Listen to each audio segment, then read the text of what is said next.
The repair bay smelled of burnt metal and ionized air, a scent that had become as familiar to Marcus Chen as his own breath.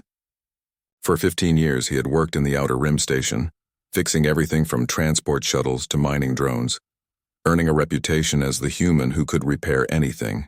The galaxy had learned that humans possessed an almost supernatural ability to understand broken things, to see solutions where others saw only scrap.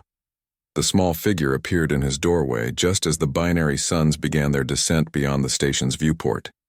Marcus didn't look up immediately, his weathered hands deep in the circuitry of a Krillian nav computer, but he heard the tentative shuffle of feet, or what passed for feet among the hundreds of species that frequented the station. "Excuse me, sir," came a voice high and crystalline, speaking in broken galactic common. "They say you are the human mechanic. They say humans can fix anything."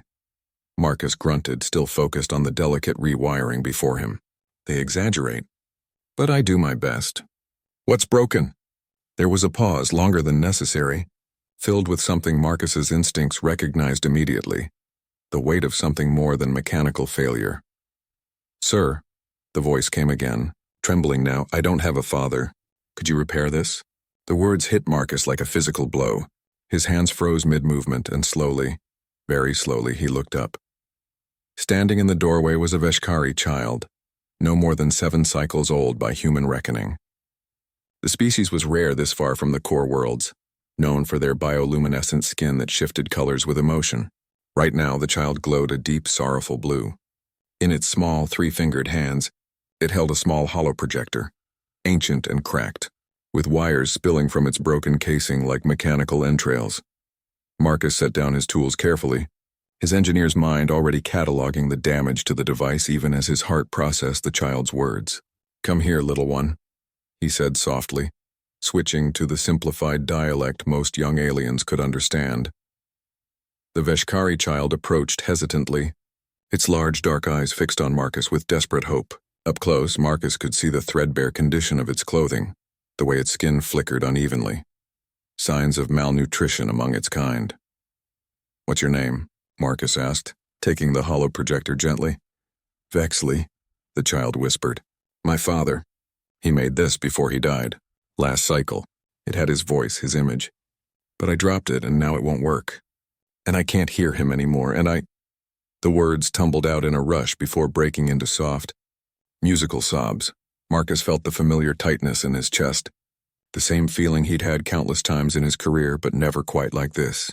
He turned the device over in his scarred hands, seeing immediately what others might have missed. This wasn't just broken. It was ancient, cobbled together from a dozen different technologies, some human, some Krillian, some from species that had gone extinct millennia ago. It was the work of someone who had very little but gave everything. "Sit," Marcus said, gesturing to a stool beside his workbench. "This will take time." For 3 hours, Marcus worked in silence, broken only by the soft hum of his tools and Vexley's occasional sniffles. The child watched with unwavering attention as the human mechanic performed what seemed like magic, identifying circuits by touch, replacing components with pieces scavenged from his vast collection, soldering connections with a steady hand that betrayed decades of experience. But it was more than technical skill. Other mechanics could have done the repair eventually.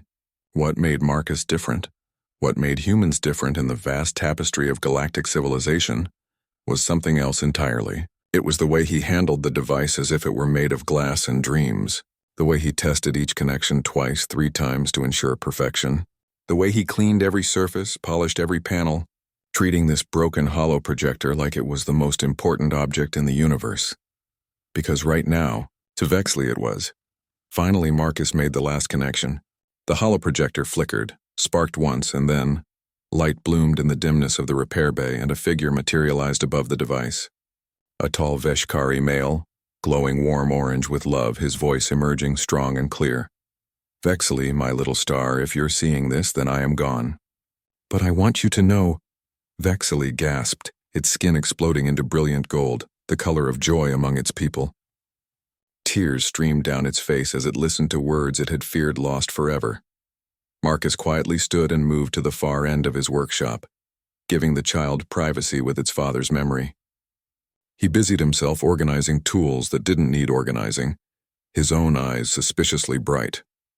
When the message ended and began to loop again, Vexley turned to Marcus, its entire being radiating gratitude. "Sir, I have no credits. I cannot pay you." Marcus shook his head, returning to the child's side. He knelt down, his old knees protesting, until he was eye level with Vexley. "You asked me if I could repair this," he said quietly. "But some things aren't broken, little one. Your father's love isn't broken. It was just sleeping, waiting to wake up again." He pressed the holoprojector gently into Vexley's hands.